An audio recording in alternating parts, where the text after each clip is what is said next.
Dela Avemega is a consummate artist who embodies creativity in various aspects of the creative arts. Originally a finance student in high school, Dela transitioned into a communication design expert with a strong illustration base. As a skilled musician, he has also produced some noteworthy mixtapes and collaborated with DJs on a global level. Today, he's the author and illustrator of the most popular series of children's books, Lulu, which is now available in Francophone Africa and parts of Latin America. Join me in the quest to track his story, how his mind works, and his journey to his infamy as an artist. So you're a consummate artist, from painter, illustrator, rap artist, social commentator. Yeah. How did it all begin? I think I would have to go back into my childhood and say it started from a very nascent age. And one of my elder brothers actually was the artist. I was kind of interested or sort of attracted to the sciences and engineering. Yeah. And so my interest was basically into how things worked. For instance, I would see an engine or say a gadget, and in my mind I'd be figuring out what actually gets How the it gadget, works. how it works and that kind of stuff. So I quite remember I was just drawing things. So I was drawing aeroplanes and then just getting things to make some meaning, and my brother would be the one drawing everything he saw in the book. So from the Avengers and Tintin and all that stuff. And I sort of followed suit, like just copied him, and I ended up here. Okay. Yeah. So what was the process like? Were you encouraged? Were you stopped from doing Unfortunately, quite recently my sister-in-law made reference to the fact that anytime, because I was in the same class with her, so anytime I came to school and I took my foolscap notebook out, the pages were scant because You had drawn it. I had drawn and torn and give them to friends. So I think that's the thing. I just somehow became an artist, and it took over. So it was your brother who inspired you? My brother inspired me. My brother inspired me because I think most of the time growing up, I would read. Like I said, I'll read and then try to question how things work. Like planes would move, ships would sail on the seas. Why would a ship? That big thing afloat. really stay afloat and all. So these were questions I asked myself, and then when I had the opportunity to ask.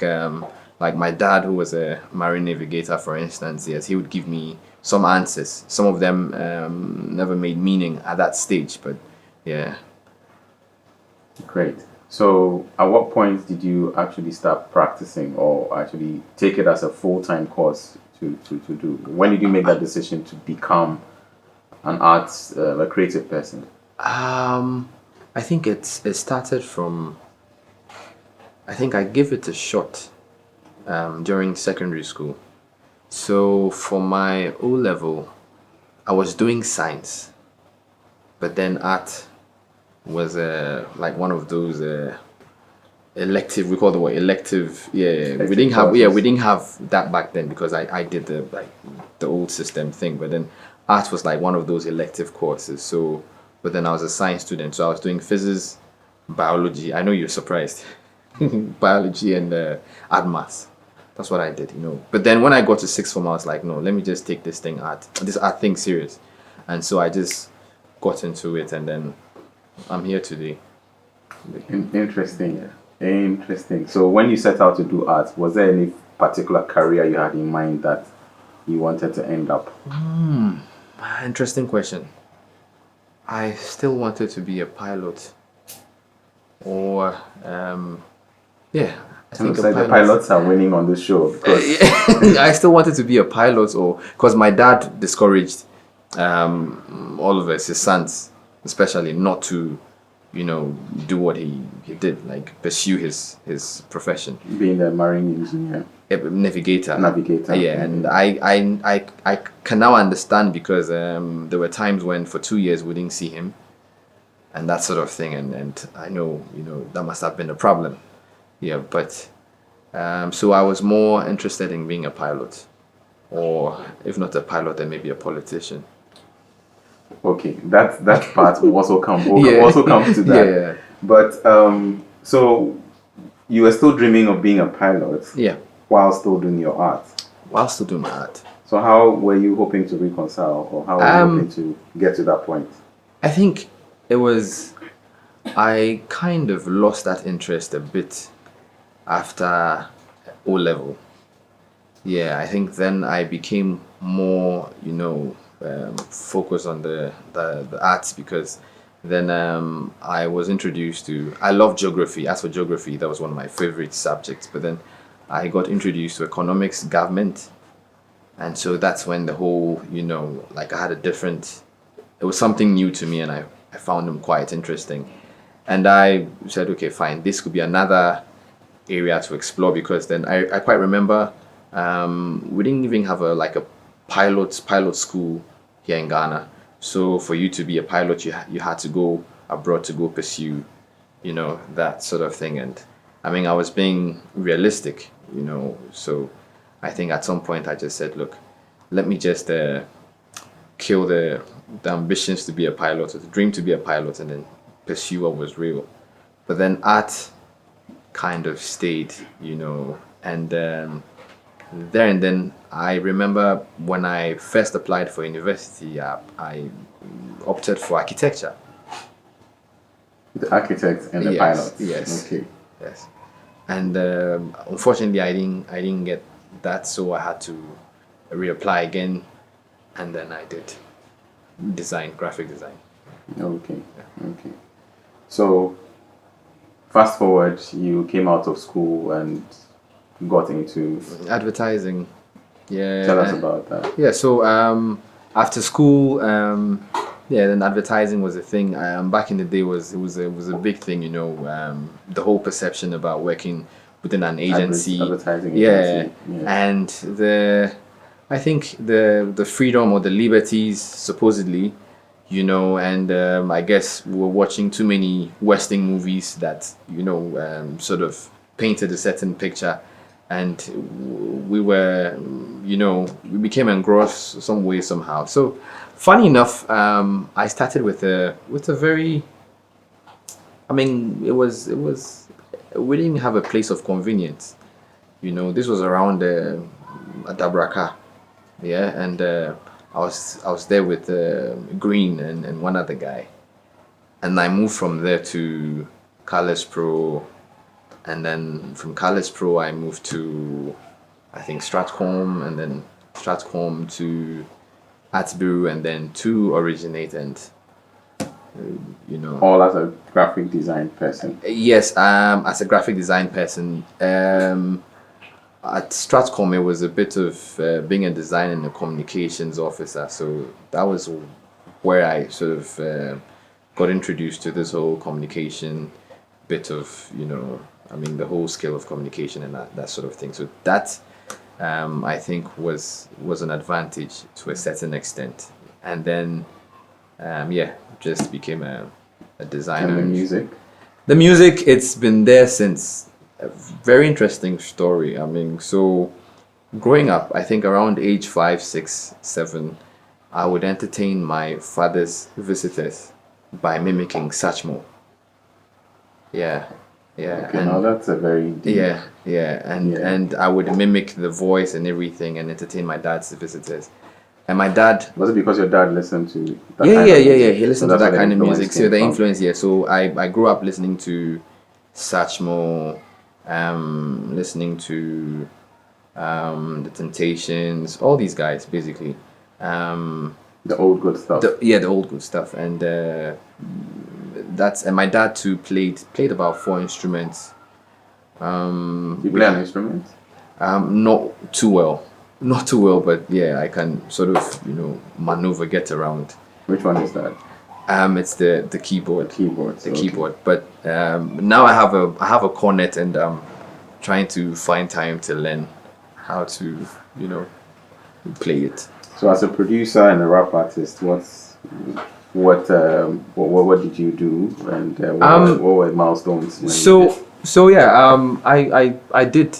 Well, I recorded a couple of songs. I did a mixtape back in. I recorded a mixtape back in 2009, which was out, the indelible mixtape, and then I dropped a few singles as well. I produced for a few people. I did 2 songs on Cyril's first mixtape. I did some stuff with Liana Lantet, who's Quaper, and that was more new soul R&B. And I also did a few collaborations with some people, Cats Abroad. Yeah, and decided to switch to jazz, and then made some experimental stuff. I also released a couple of beat tapes under the moniker DJ Priv. And so yeah, I still mess around a bit though. That's impressive. What do you think has aided your creative process in all of this? I think being a rebel. Because honestly, I feel that it's the creative space here sort of suppresses you, and there's some constant hammering for you to conform, you know. And I'll tell you for a fact that, I mean, from being a child to growing up, I've always had issues with being a conformist. So there's always a rebellion going on within me. So there are times when, yes, I might maybe have to make certain concessions, but then that doesn't mean I've, you know, like giving up on what I intend to do or pursue. So I think the rebel in me is what's really helped me to get to whatever point I've gotten to. So the rebel in you made you break out of advertising, and now there's Absolutely. Lulu. Yes. How did that start up? Lulu started because then I had my first daughter, and when she was around 2 years, I think I needed to buy her books. And what I noticed was most of the books we had in the shops were foreign, with characters that didn't look like her, didn't have the texture of her hair, characters that lived in different environments. And for me, that was I had a problem with it, basically. So if you could do it, why not? Exactly. So being a bit of an illustrator, having the ability to write and then design, I said, look, let me just develop this character, just one character, write a storybook at least for her, just one storybook. That's a cute story. You did it for your daughter. Yes, and now it's a big thing now. It's quite big. It's growing. So tell me, where have you reached in terms of where you distribute your books, where it's been? Yeah, milestones you've chosen. Yeah, I mean, for me, it was amazing for someone to tell me that someone was actually in Singapore and actually saw what I'd done, and that for me was one of the most amazing things. And getting people sending me pictures of some of the books they'd bought in Canada, in the Emirates, and we're sort of getting into places like South America now. For me, it's quite big but humbling. So the South America angle, is that what necessitated the translation to Spanish? Yes, because I started doing some work with the Embassy of Peru. We worked on a couple of projects, and then there was the need or opportunity to sort of translate them into Spanish, so children in Peru could enjoy and be And what's the feedback? So far so good, because then I got to I was commissioned by the Peruvian embassy to develop a character. This is an existing character. She's The name is Michaela Bastidas. So she's actually one of the Peruvian heroines who helped them actually attain, the independence.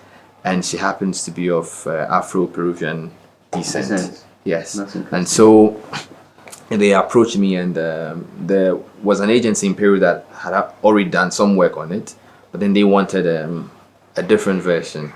And so we worked. There were, I think, just a few back and forths, and then we settled on one. So it's now a character that they've adopted, which they intend to use across.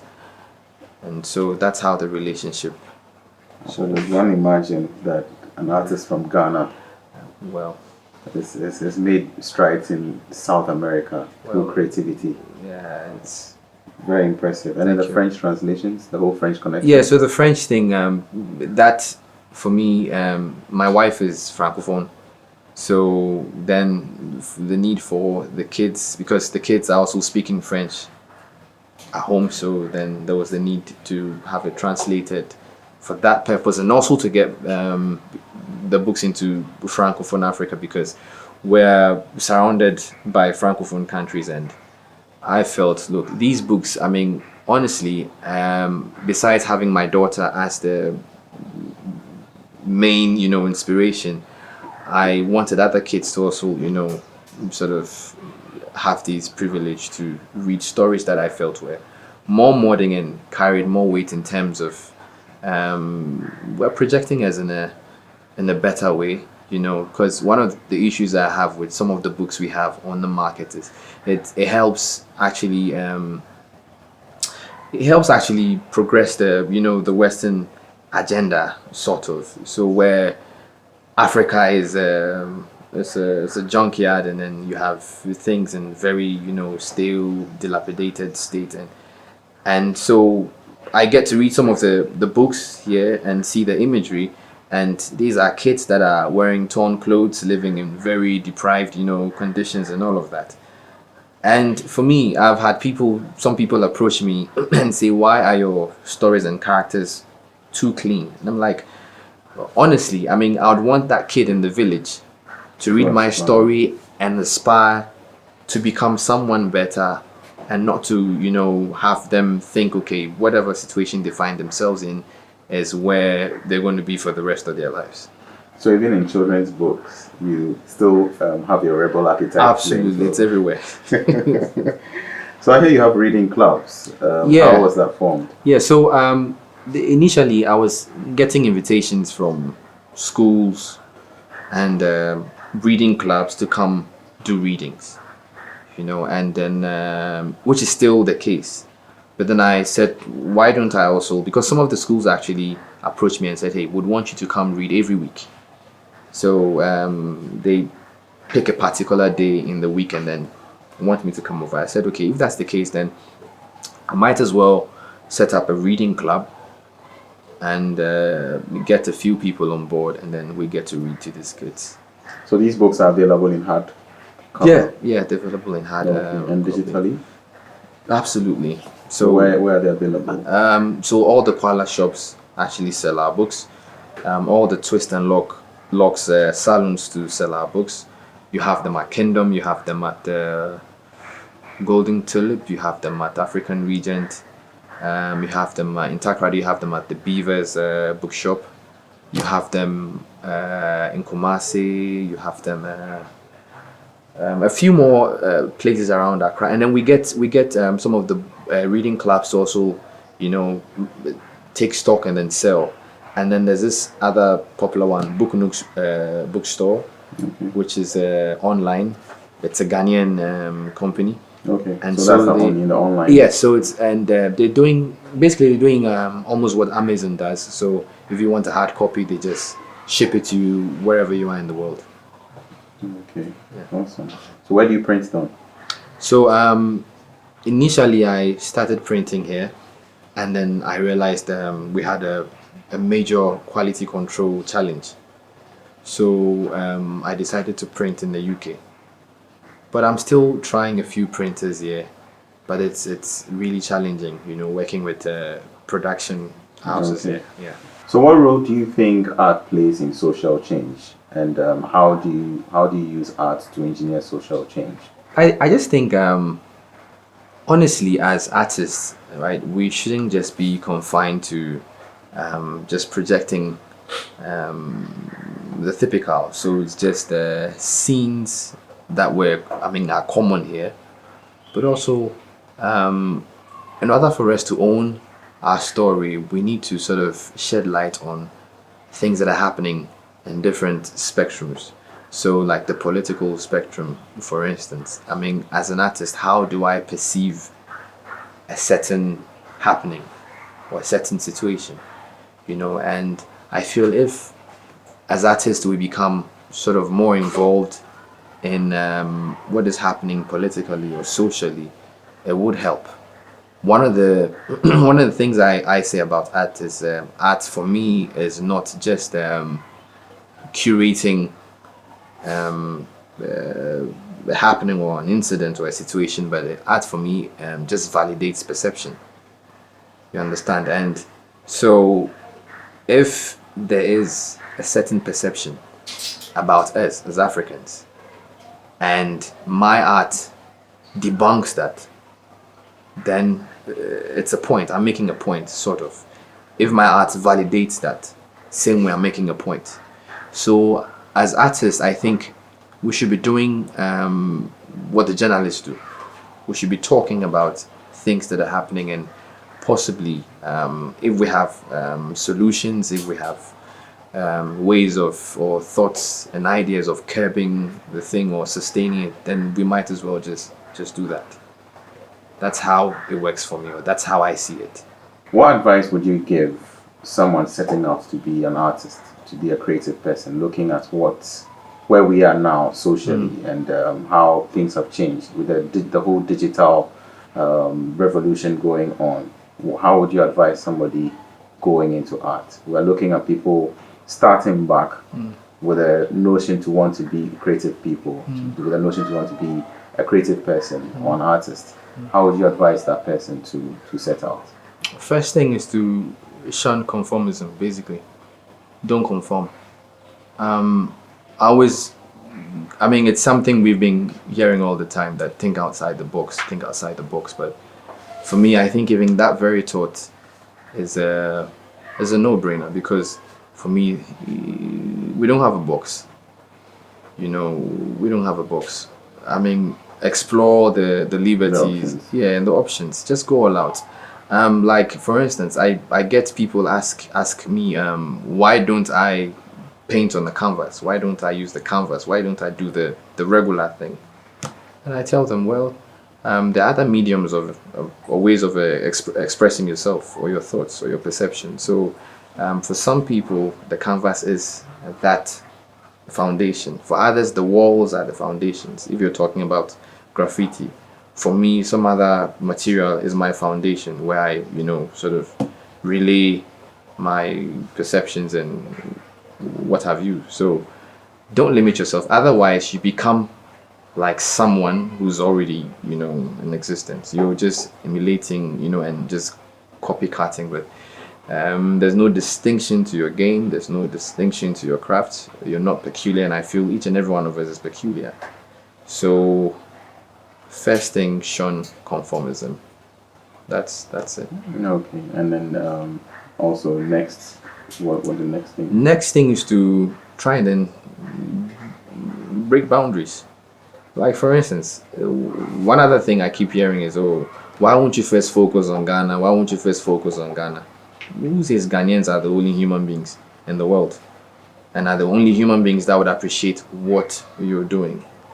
For all you know, your market or your audience is even out there, And I feel one of the reasons why we've been marginalized when it comes to even even the creative industry. So you hear much about Nigerians, you hear much about other nationalities, and Ghanaians. You don't hear Ghanaian winning Lions or Cannes and all that stuff. It's because we're self-centered.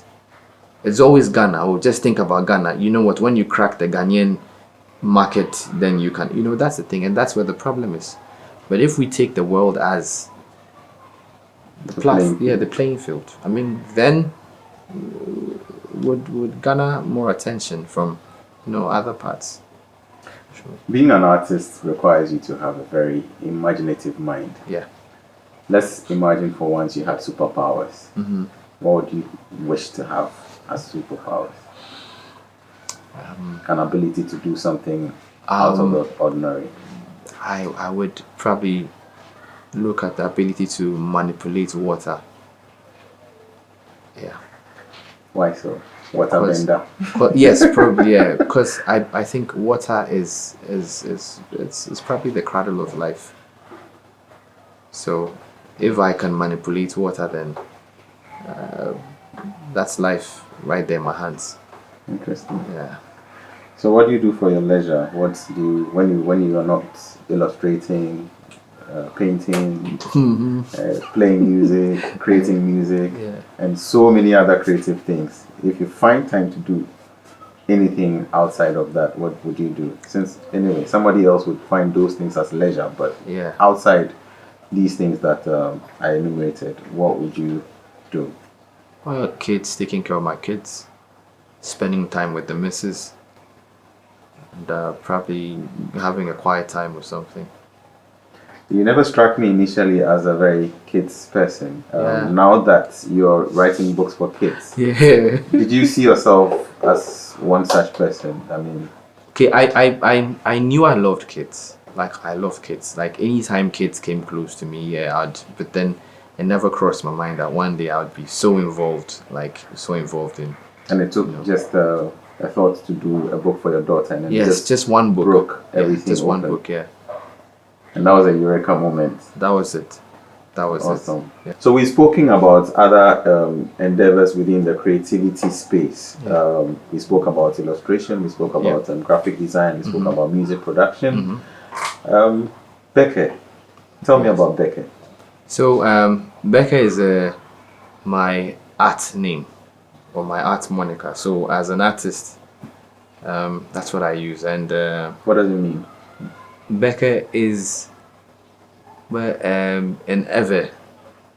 There's a saying, and it's about this root that even when you uproot the tree, still the bits of the root still remains, and so it germinates. And it's a name my great grandfather had.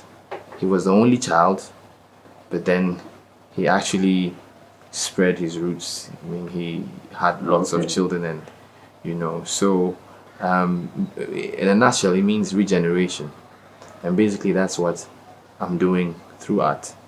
That's impressive. Yes. And so, what have you done under the name? Under the name, I've done a few exhibitions. Some of them online, some of them to real, like in real spaces, and like I said, for me, art basically validates perception. So, some of the exhibitions, the very interesting ones, are one that I called Nubia Glimpses and Resurgence. I think I saw that one. Yes, and then there's another one which it's been partially done. So there's like a part one of that, but there's supposed to be a part two, and that's left alignments, social Gold Coast caches and social truncations, which basically, I know it's a mouthful here, but that basically takes one through Ghana's life from pre-colonial to post-colonial to present-day Ghana, and it actually curates some really iconic moments, but then in a very abstract way. So for me it's more of a history book. I find that interesting because we're not curating our own history properly. Is that the reason why you have the Heroes series in the book? That's the reason why I have the Heroes book, because the truth of the matter is you engage some of the millennials and generation Z or X, Z, and you tend to see there's a lot they're missing in terms of who is who and who did this and that. and it's quite alarming because then we losing it at a very fast pace, and I feel that it would be best if we inculcate some of these things into our children, our growing children, so at a very nascent age they get to know certain things, and these things actually would stay with them for the rest of their lives. Okay, so that's noble. This is an individual effort to getting Yes. Ghanaians to know Yes. about their past, their history. They say people who forget their history are condemned to repeat it. Yeah. Also, if you don't know who you are, you don't know where you're going. Mm-hmm. I find that very, very deep. Yeah. So if you were given the opportunity to Mm-hmm. change a sector, if you were supposed to, obviously you're within the creative sector. Yeah. What would you do? What would you change, and how would you go about it? I think first of all the literacy, which I think is related to the education sector, will be the first place I would want to touch, in terms of how the curriculum is structured, is designed, because for me it's more of like training or harnessing people to become part of a zombie fraternity of some sort. I'll give you a typical example. Like when I say A for what, we all go Apple. Each and every one of us knows A is for Apple, whereas A is for art, is for Akon, is for and that's how we've been made to think. That's how the curriculum has been designed. So we all think alike, and I believe each and every one of us is distinct. You have a certain skill or talent that you're born with that I don't have, and we're supposed to complement each other. But then when that is killed, that skill or that talent or that peculiarity is squashed, and we're thinking in a like manner, thinking the same way, then the different pockets they're left empty, and so we're imbalanced basically, and that's how people from outside come in and take advantage of us and do the things that they've been doing to us all this while. The other thing is another area that's so dear to my heart is the tourism industry, because I feel that there's nothing being done there, honestly, and it's one of the things that actually sparked the idea to do Hamatan collectibles. We've not even spoken about Yes. that. Yeah. So I felt that look, Hamatan is also curating some of these things. I mean, these very amazing places, and just to get people to relive their memories, and then carry a part of Ghana with them wherever they go, basically. Okay, so you mentioned Hamatan collectibles. Yeah. Also, to also expand on that, there's so many things you're doing, and it's so hard to keep up. I'm trying. It's so hard to keep up. So what's the brand Hamatan collectibles? So Hamatan Collectibles basically does made in Ghana souvenirs and collectible items. So these are very basic stuff, from like postcards to tourist posters. We have the tourist mugs, which have illustrations of very iconic locations in Ghana on them, and then we have the Ghana Dani mugs, which come with like the local names and then the attributes or personality traits that come with it. Yeah, and then we have the notepads. We have like key rings, fridge magnets. We have